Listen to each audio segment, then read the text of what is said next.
Perrotinha, vamos começar já falando um pouquinho sobre o jogo de ontem. Claro, como o Rafael disse, é muito bom estar aqui depois de uma vitória e principalmente uma vitória da forma que foi. Um Flamengo indo para cima do Atlético Paranaense desde os primeiros minutos de jogo, já com 9 minutos para 10 minutos, já estava 2-0, jogadas muito boas, mais uma assistência do Gabigol. Até estava conversando com o Rafael aqui antes, o SofaScore acabou de trazer essa informação que o Gabigol é o maior assistente entre todos os centroavantes que jogaram no Brasil desde 2019.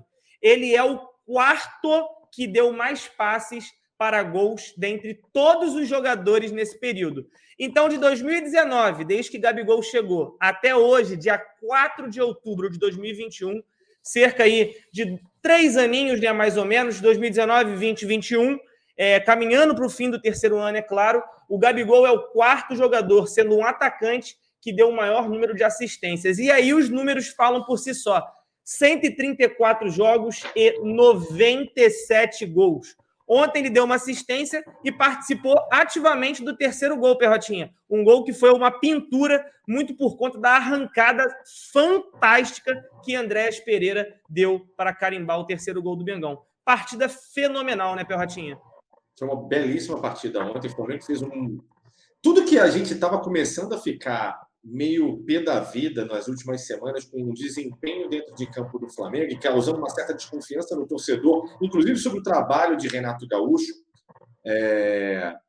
Ontem foi um jogo que meio que dirimiu um pouco sobre essa panela de pressão que estava começando a sair um pouco do ponto, que é o fato de que o Flamengo fez pressão alta e fez pressão bem. O Flamengo jogou bem no meio de campo. O Flamengo vinha jogando, aliás, com essa partidaça do Andréas, né? Ontem, que partidaça desse cara, né? Os setores todos funcionando. Mesmo o Léo Pereira tendo feito aquelas duas cagadinhas muito bem lembradas por ontem, tanto por você quanto pelo Marcão, quanto pelo Alan também, até no setor de defesa jogou bem. Então, assim, o Flamengo jogou muito, fez uma partida muito boa. O que só óbvio, uma chancela de Perrotinha algumas vezes, é que a gente tem que lembrar que o Atlético Paranaense, além de estar desfalcado, não é um time com muito brilho também nesse Campeonato Brasileiro, né? Está disputando duas frentes, duas competições, mas não é lá o grande time também do Brasil.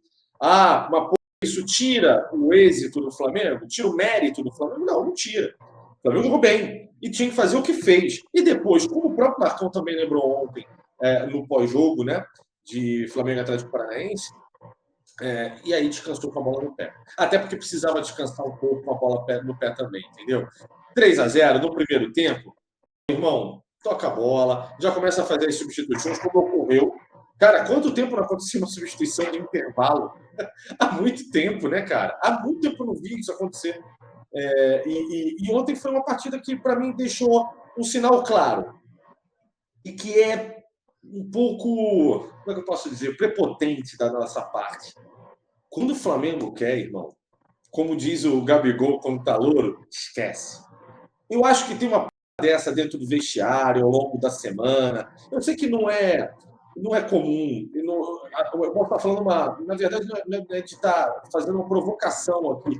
Mas eu tenho muita impressão de que, de vez em quando, cara, os caras devem olhar assim, vamos resolver essa coisa, vamos embora. E os caras jogam acabou o jogo. Sim. Assim como, às vezes, cara, não funciona de jeito nenhum. E eu acho que tem muito a ver com o meio de campo, principalmente. Quando você não tem no meio de campo o Arão, o Andrés e o Arrascaeta, principalmente, e se o Everton Ribeiro não tiver um bom dia, cara, o Flamengo não consegue funcionar. O Flamengo funciona muito mal. O que, né, a gente agora vai ter ao longo da semana aí de desfalque, né? Então, uma partida maravilhosa, um Flamengo que, aos olhos de todo o Brasil, de todo brasileiro, né, seja flamenguista ou não, o cara, quando olha para esse Flamengo ontem, e ainda está sem Davi Luiz, tem que só avisar isso, ainda está sem Davi Luiz, o cara olha e fala assim, não dá, esquece, não dá, a distância pode pegar o melhor, desculpa, não dá. Eu falei isso semanas e semanas e semanas atrás, Cleitinho e Rafael aqui. Quando ainda estava a contratação do Davi Luiz, ainda era uma incógnita, estava perto de acontecer, etc. Eu falei assim, olha só, se contratar o Davi Luiz, acabou. E acabou porque, além de ter um time titular absolutamente... Você resolve a lacuna que falta porque o Andreas chegou e o Andreas deu o cartão de visita e está cada vez mais azeitado com o Arão. Inclusive, vi a discussão ontem, Cleitinho, tua, do Marcão e do Alan, você falando que os... Não, acho que foi uma provocação de alguém do chat, falando que eu acho que o Andreas é melhor que o Gerson. Não, foi você mesmo, Cleitinho. Foi tu mesmo. Não, foi um superchat, o cara mandou e eu falei, eu também acho. Assim, eu acho que o Gerson é um jogador, mas eu vejo características no Andreas que me fazem preferir o Andreas. Eu acho que a intensidade dele é muito mais impactante com a que o Gerson tinha. O Gerson, ele jogava quando ele queria, o Andreas parece que ele quer o tempo inteiro, é um cara assim, tarado pela bola. É um meio... Eu tenho a dizer assim, acho que são características diferentes. E os dois, eu sou admirador. Cara, minha camisa aqui é 8. Assim, eu sou fãzaço do Gerson. Acho que são características diferentes de jogo. O Gerson tem a intensidade dele. O Gerson, até 6 meses atrás, era o melhor meio de campo do Brasil. E ano passado foi o melhor meio de campo do Brasil. Em 2019 foi o melhor meio de campo do Brasil. Entendeu? O André está chegando e sim, uma intensidade, uma técnica, uma visão de jogo que realmente surpreende e é muito positiva, mas são características diferentes. Eu acho que até, às vezes, podiam até ser complementares. Mas, assim, voltando, a gente tem, então, uma resolução no meio de campo que pode, inclusive, até ser uma opção Arrascaeta, que é algo que a gente já viu acontecer há pouquíssimos jogos atrás. E você tem ali a lacuna sendo fechada, que também é uma discussão aqui do canal, do próprio Cleitinho com o Alan, da zaga. Chegou o Davi Luiz. Cara, fechou. O titular está muito forte. Está muito forte. Jogando, azeitando, ficando entrosado. Irmão, esquece. Para mim é isso. Para mim é isso. É um timaço que, aos olhos de todo mundo agora, a gente precisa que tenha data FIFA, a gente precisa que não tenha torcida, a gente precisa, de alguma maneira, a gente precisa dificultar a vida do Flamengo. E estão dificultando. Parabéns a todos pelo mérito dessa CBF que o próprio Landim falou ontem. Uma CBF oculta, uma CBF, a CBF da CBF, né? Que a gente tem que lutar agora contra tudo e contra todos, como sempre foi. Eu sinceramente, desde o começo do trabalho do Renato, né, que era a questão do jogo apoiado dele, e da característica principal que ele mudou com relação à questão defensiva, principalmente, que você levantou bem essa questão, e aí vai de característica de jogo para jogo mesmo. Acho que o Renato... E o Renato atravessa... Eu vi até um dado hoje, não sei se vocês chegaram a ver, Rafa, Cleitinho, e vocês que estão do outro lado da telinha. Se não me engano, o Gabigol só participou do Brasileirão em 43% das partidas. Era algo nesse sentido. O Flamengo está no Brasileirão, principalmente, jogou muitas partidas desfalcados, não só do Gabigol, mas do próprio Rodrigo Caio. O Flamengo jogou desfalcado do Diego Ribas, do Felipe Luiz, por conta da seleção, obviamente, também por conta do Everton Ribeiro. O Arrascaeta já é a segunda vez que se machucou agora no retorno. Então, assim, o Flamengo, além disso, passou por um momento de transição de venda do Gerson, chegada de outros jogadores, e esses jogadores precisam se adaptar. Fato, por exemplo, que o Kennedy ainda não está bem, né? A gente está com o Andreas chegando, né, no nível bacana, né? Aliás, já está no nível bacana. E tantas outras coisas também. O Arão era zagueiro, irmão, até 4 meses atrás. O Arão está de volta. O que o Renato fez? O Renato está arrumando de novo, trouxe o jogo apoiado, começou a arrumar a defesa, e com o que tem a cada rodada, porque é uma loucura, a grande verdade é essa, com o que tem, ele vem tentando equilibrar o time para tentar jogar bem dentro das possibilidades e das características do seu adversário. Ontem era uma partida em casa, com um time que está desfalcado, né, poupando, se não me engano, 5 titulares, algo em torno disso. O que o Renato fez? Eu vou comer esses caras. A gente tem que acabar com esses caras o mais rápido possível. Eu vou fazer de tudo para acabar esse jogo no primeiro tempo. E fez. Porque o Flamengo tem essa possibilidade. E não tem demérito nenhum nisso. Tem mérito. O time é fraco, que você ganhe, que você mostre que você é muito melhor, que você ganhe e acabou. A gente discutiu, Cleitinho, acho que foi no sábado, que o Gabigol foi relacionado pela seleção mais vezes do que pelo Flamengo no Campeonato Brasileiro. Foi selecionado, esteve no plantel 12 vezes da seleção esse ano e 7 no Brasileiro pelo Flamengo, se eu não me engano. Era uma coisa assim até desproporcional. E aí, novamente, a pergunta, quem pode parar o Flamengo? Talvez a CBF possa. Ela pode, não estou dizendo que vai, não. Ela está tentando, mas eu não sei se vai. E aí, quando a gente pega alguns jogos foram chave. A gente lembra muito, né, desses, né, do Fortaleza, do Bragantino, apesar de que o Fortaleza a gente ganhou. Do Juventude, eu vou dar uma aliviada, porque foi um jogo que o campo inviabilizou qualquer futebol. Mas tem um outro jogo que eu quero lembrar também, Flamengo e Atlético. Flamengo e Atlético, o Flamengo ainda não tinha Gabigol e Everton Ribeiro. O Flamengo tinha o Isla e o Arrascaeta, por um único motivo. A seleção deles foi desclassificada da Copa América. Porque senão também não teríamos. Se a final fosse Brasil e Uruguai, o Flamengo iria também com o time esfacelado dos seus melhores jogadores. Então, isso que está acontecendo. A torcida tem que ter essa dimensão, cara. 43%, isso é um número estratosférico. Até para quem fala que não, tem que jogar, é mimimi, o Flamengo tem elenco, tem que ir lá, tem que jogar, tem que parar de reclamar. Até por uma questão financeira, cara. A gente paga um baita salário pro Gabigol e o cara fica fora de 43% dos compromissos no maior campeonato do Brasil. Cara, olha que coisa absurda. Então, o Flamengo tem que ficar muito atento com isso, já pensando lá na frente, já pensando no ano que vem, que vai ser um desastre. Galera, eu nem tô falando disso, o Marcão falou esses dias sobre esse assunto aqui, o tal do vírus FIFA. O vírus FIFA, ele vai nos afetar, independente do campeonato parar ou não. O campeonato pode muito bem parar e o nosso jogador voltar lesionado. Isso aí é o que faz parte. Isso aí é um preço que quem tem grandes jogadores tem que pagar, em qualquer lugar do mundo.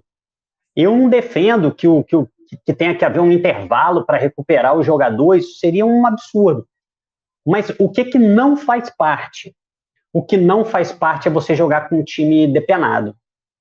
Porque aí, num campeonato de regularidade como o brasileiro, e aí, como o Perrotinha falou, no mata-mata, os times têm mais chance de igualar com a gente. Teoricamente, no brasileiro, não, porque o brasileiro é uma maratona, é um rally de regularidade. Mas nesse rally de regularidade, a gente está com o nosso jogador mais importante fora durante quase metade dele. Vai lá e faz o favor, né? É isso. Então, fica uma situação que onde era para ser garantido do melhor time ganhar, o melhor time, não sei se deixa de ser o melhor time, mas passa a não ser tão bom quanto poderia, porque tem que jogar com uma série de reservas. E eu quero alertar para esse problema mais uma vez. Ano que vem, eles estão planejando um Carioca com 16 datas. Além disso, a Copa do Mundo começa em novembro. Além disso, ainda tem jogo de eliminatórias, por exemplo, em final de janeiro, começo de fevereiro. Nós vamos voltar a falar desse assunto aqui ano que vem, eu tenho certeza. A CBF publicou a mudança do jogo entre Flamengo e Juventude. O jogo inicialmente seria na terça-feira, no dia 12/10, às 19 horas, passou para quarta-feira, no dia 13. Só que aí eu fui olhar, né, o calendário da seleção e a seleção joga no dia 14. Então, de qualquer forma, os jogadores ainda assim vão estar inviabilizados. A única coisa que muda é que o Flamengo ganha mais uma data aí para descansar. O Flamengo joga na quarta-feira, dia 6, contra o Bragantino. Depois joga no sábado contra o Fortaleza, também fora de casa, os 2 jogos, e volta terça-feira, não mais agora quarta, para enfrentar o Juventude. E pensando nisso, Perrotinha, o Flamengo preparou, né, uma base em Atibaia e só vai voltar ao Rio de Janeiro após o jogo contra o Fortaleza. Isso é uma estratégia, né, pensando em minimizar os impactos nos desgastes dos jogadores. Ter que ficar voltando para o Rio, tendo que viajar, estando em Atibaia, já está próximo ali de Bragança Paulista, mais próximo do que o Rio, é óbvio. Então já faz ali o bate, volta, treina, viaja para Fortaleza e aí volta para o Rio. São as soluções que o Flamengo vai tentando encontrar, né? Cara, e isso ganha campeonato, Cleitinho. Vocês estão do outro lado da telinha também, isso ganha campeonato. Esse tipo de gestão de futebol é ela que faz diferença lá na frente. E aí rolam umas brincadeiras. Para quem morou em São Paulo, assim, existe uma um folclore com relação a Atibaia, que é o ar mais limpo, é onde você consegue... Porque, não sei se vocês lembram disso, mas qualquer time que está em crise no Brasil normalmente vai para Atibaia para fazer uma concentração, treinamento, aí depois volta. O Flamengo já passou por isso. E principalmente os times de São Paulo, quando estão em crise, vão para Atibaia, que se isolam, respiram o ar puro de Atibaia, treinam em Atibaia, voltam e caem, né? Como sempre caíram. Não adiantou em nenhuma delas, adiantou porra nenhuma, todos eles caíram. O Flamengo, graças a Deus, nunca passou por isso. Mas voltando aqui agora, falando sério. Cara, faz todo sentido, a base parece que já está treinando, vai continuar lá. Os jogadores estando lá, e principalmente a gente vai falar disso daqui a pouco, eu não vou falar agora. Daqui a pouco a gente fala dos jogadores que a gente precisa falar. Né? Mas principalmente nessa questão de um calendário. E ontem, na coletiva do Landim, isso foi muito bem lembrado. E foi legal o Bruno Spindel estar do lado, fica parecendo aquele negócio de dois guarda-costas, né? O Marcos Braz e o Spindel, um de cada lado, os caras sérios, não sei o quê.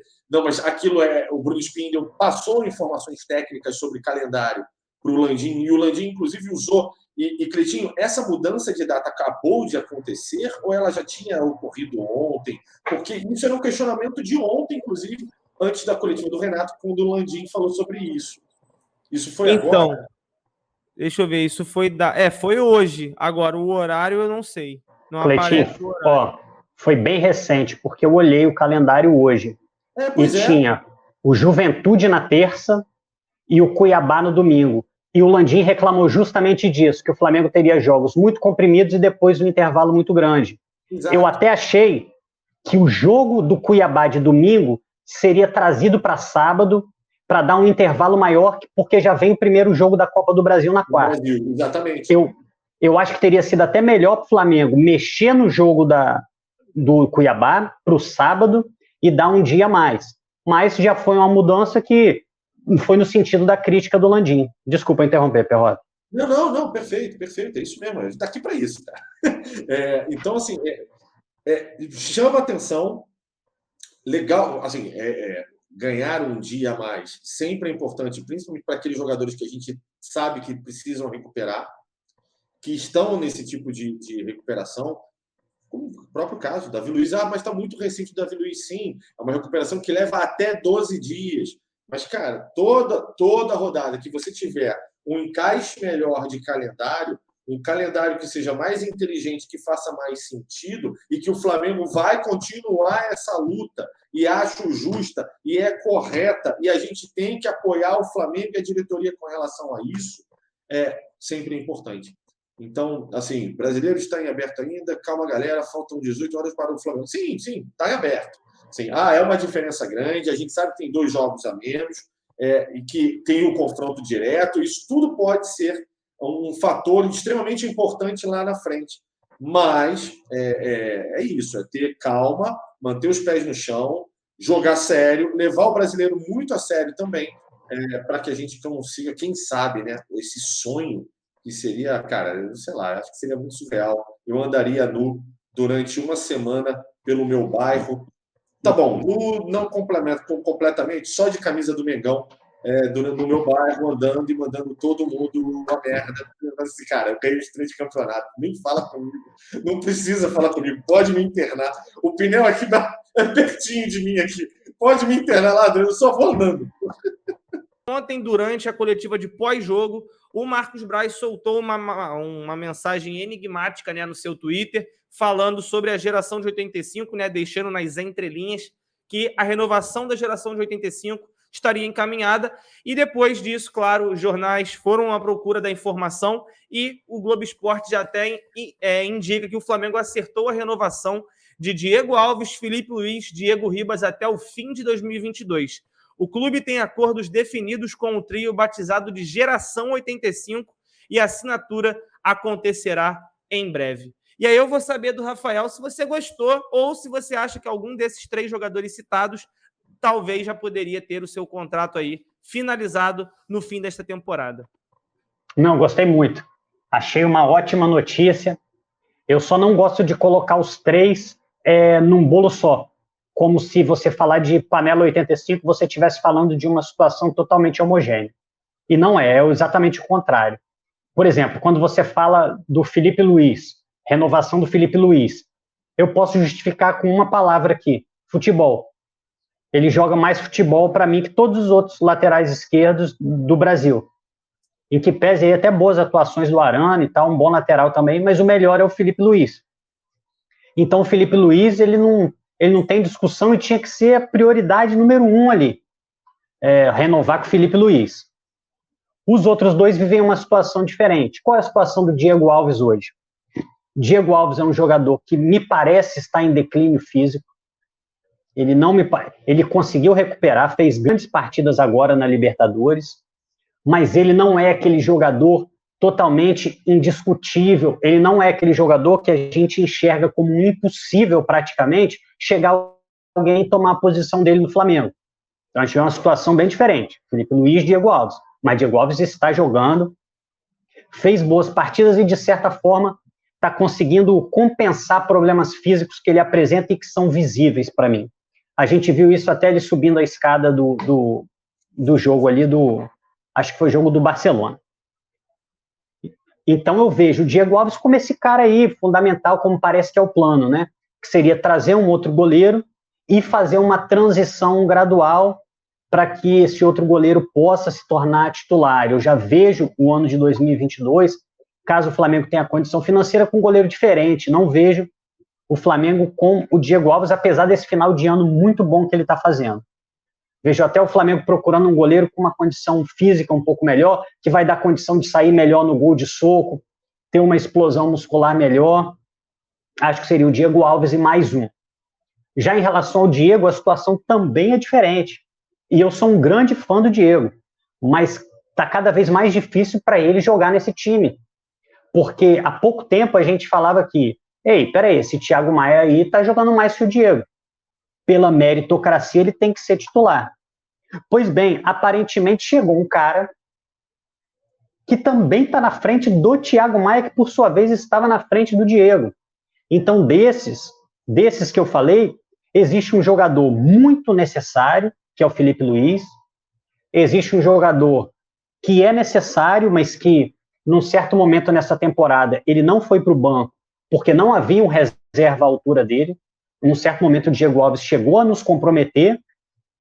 E, por outro lado, você tem o Diego, que eu acho que é mais visando ele fazer uma transição, ele é um dos pilares do time.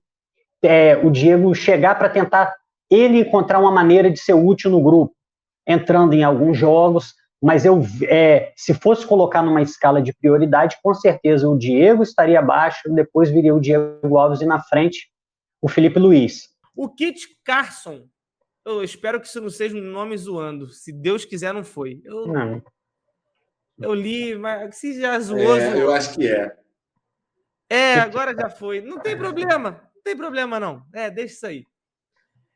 Vamos falar sobre o que ele mandou aqui. E sobre a lista de dispensas, já tem algum nome em mente? Me corrigiram aqui que eu falei, tem o Hugo, tem o Gabriel e tem o César. Mas o César, o contrato dele acaba agora. E eu acho muito difícil que o Flamengo renove o contrato dele. Acaba agora também no final de 2021. Então, o César já vai ser uma carta fora do baralho, muito provavelmente. Eu não vejo outros nomes sendo dispensáveis nesse elenco do Flamengo, não. Sinceramente. Tem. O empréstimo do Bruno Viana termina, por exemplo. Graças a Deus. Para a honra e glória. Eu vou mais, hein? Eu vou além. Não, assim, que a gente gostaria de dispensar, tem. O Rodinei, por exemplo, pode ser que ele acaba isso aí, indo embora, né? Rodinei, René, acho que... Não sei. Cara, não, mas eu tô falando assim, eu dirigente. René, não, eu dirigente obrigado também. Pelo trabalho. Porque a gente sabe que o René renovou. Esses caras estão todos renovados com contratos longos, tá? O René tem contrato até o final de 2022. Acabei de olhar aqui. Então eu achava que era até dezembro de 2022. Enfim, mas, cara, René era um que eu já botava para negociar, Rodinei eu renegociaria, o Bruno Viana, obviamente, devolveria. Lembraram um outro aqui, ó, Pires. Pires também. Ele já está, na verdade, já está para negociar. O Flamengo está implorando para alguém levar ele. Não é falta de vontade, não. É jogador falta de voluntário. Bom, aparece os montes. É jogador bom aí, tem um montão de gente querendo. O Pires é quase desesperador. E o Pires ama jogar no Flamengo. O Flamengo não é tão apaixonado assim. Lembraram aqui do Vitor Gabriel. Deixa eu ver até quando vai ocorrer. Peraí, só falando um jogador aqui que eu botaria na barca e eu acho que vai causar certa celeuma. Eu botaria o Léo Pereira para ser negociado. E olha que é um jogador de uma negociação muito alta. Provavelmente realizaria um prejuízo até, né? Como diria Alan Garcia e Marcão Betão. Mas o Léo Pereira, para mim, não continuaria no Flamengo, não. O Léo Pereira deve ter um contrato gigantesco aí. 31 de dezembro de 2024. Para sair do Flamengo, só se vier alguma proposta muito interessante. O Vitor Gabriel tem contrato até dezembro de 2023. É outro também que vai ficar no Flamengo aí um bom tempo. O que pode acontecer é pintar um empréstimo aí. Mas vou ser bem sincero. Acho muito difícil assim o Flamengo vir dispensar alguém. Acho que só negociação. Eu também acho. Acho muito difícil. Ah, mas eu não gosto do René. Cara, você não gostar é uma coisa. O cara continua sendo utilizado. Você gostando ou não. Não vão dispensar ele apenas por isso. Não vão dispensar o Léo Pereira. Mas já tem o Ramon, o Cleitinho, não estava na hora? Tava, mas vai fazer o quê, cara? É o que eu tava conversando com o quê? Eu tava conversando com o Makarov hoje. Ele falou, não aguento mais o René, não sei o quê. Cara, eu também não quero mais o René, mas eu vou fazer o quê? É uma hierarquia. O Renato Gaúcho está seguindo apenas uma hierarquia. E o Ramon vai ter que comer muita bola para subir essa hierarquia. Entendeu? E é isso, cara. Acho que o momento dele vai chegar, igual o Lázaro. Ó. O Lázaro. Eu tive uma discussão com o Bigode sobre um lance do Lázaro, que o Lázaro, no jogo contra o América Mineiro, tentou dar um elástico no cara e errou. Aí eu falei pro Bigode, não gostei, aí o Bigode, mas você vai lembrar dele. Ele marcou o jogo. Eu vi essa discussão. Torci muito para dar discussão, para não ser só eu, né? Claro, tem que dar discussão. Mas aí eu te faço uma pergunta. Qual foi o outro jogo depois do América Mineiro? Teve 2 jogos. Ele não foi relacionado de novo. Nada.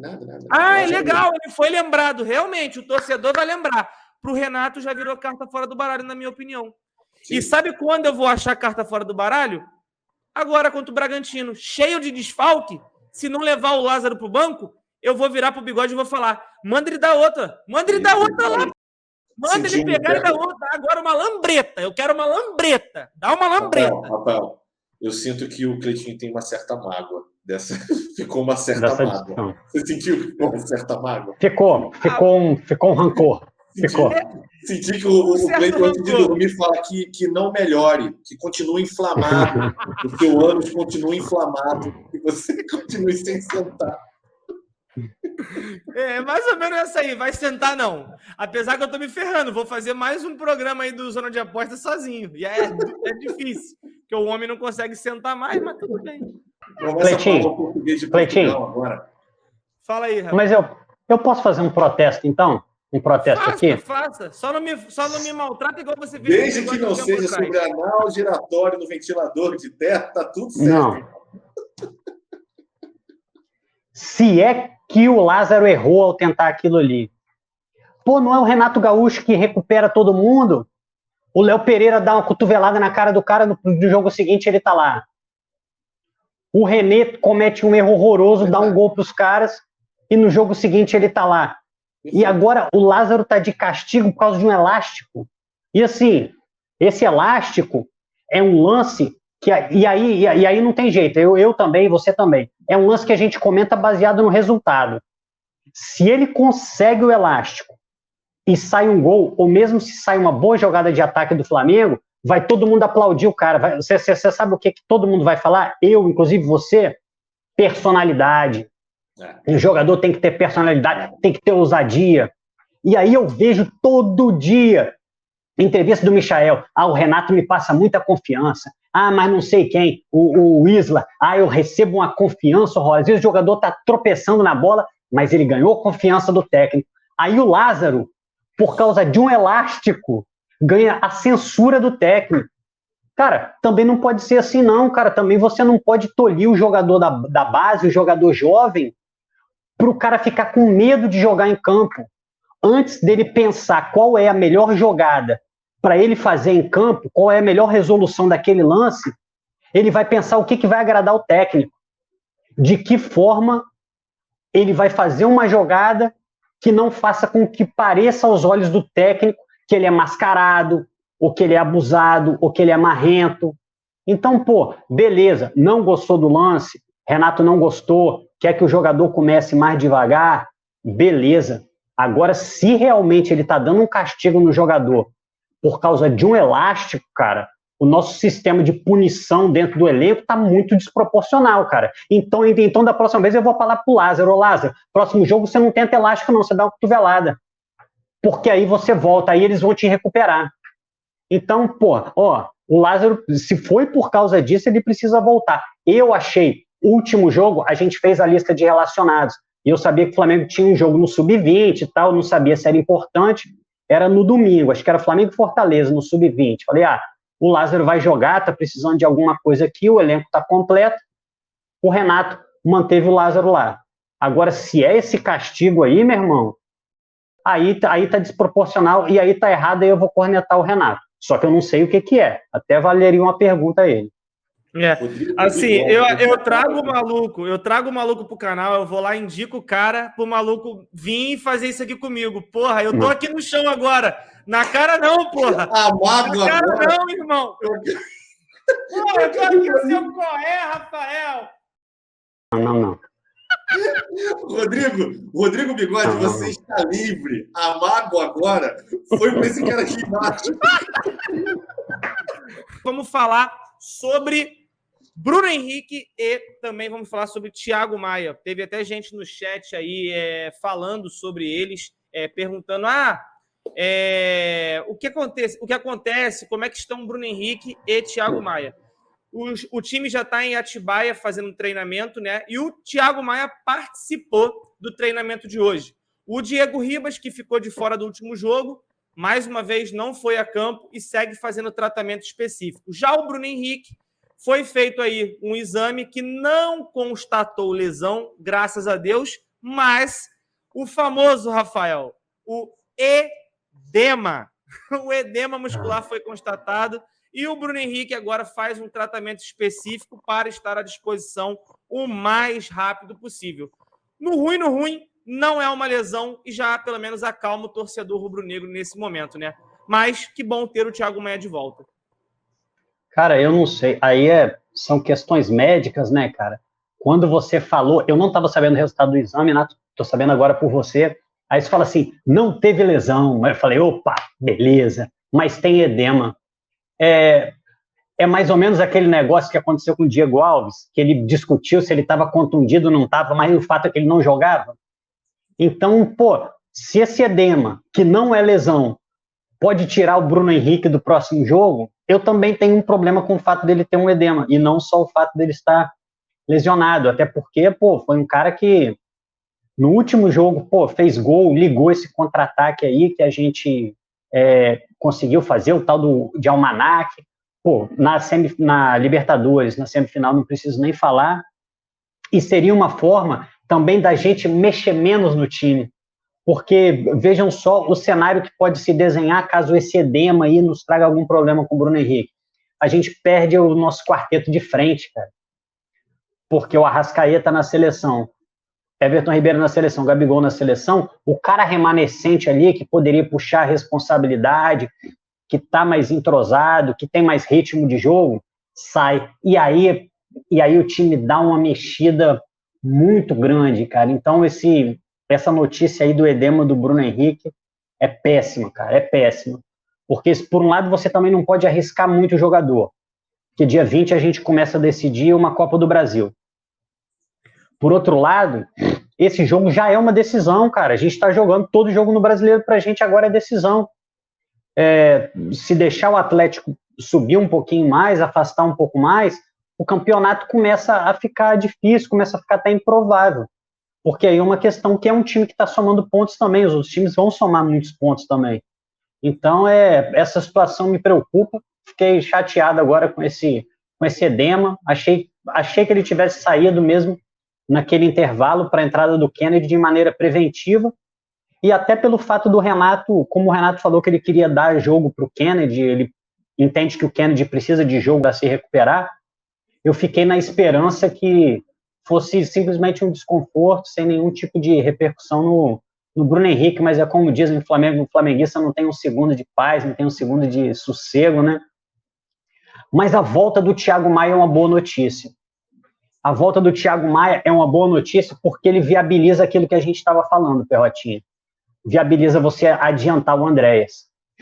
Porque o João Gomes já não vem jogando há muito tempo, Diego está com esse problema de lesão desde aquela parada dos jogos adiados das eliminatórias. Então, o Thiago Maia, se tivesse 100%, se tivesse em boas condições de jogo, a gente poderia fazer um meio-campo com o Arão, o Maia e o Andréas na do Arrascaeta.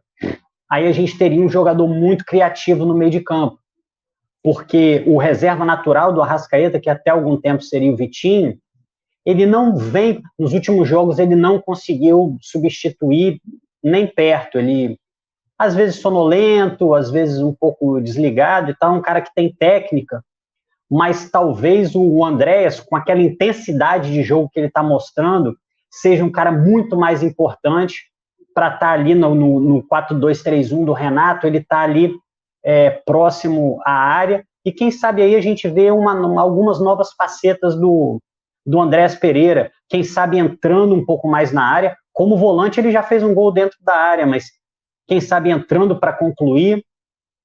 Eu acho que pode mudar um pouco a configuração, porque o Gabigol sai muito da área, né? O Gabigol às vezes parece jogar até como um falso 9, justamente para possibilitar a entrada do Bruno Henrique, do Arrascaeta.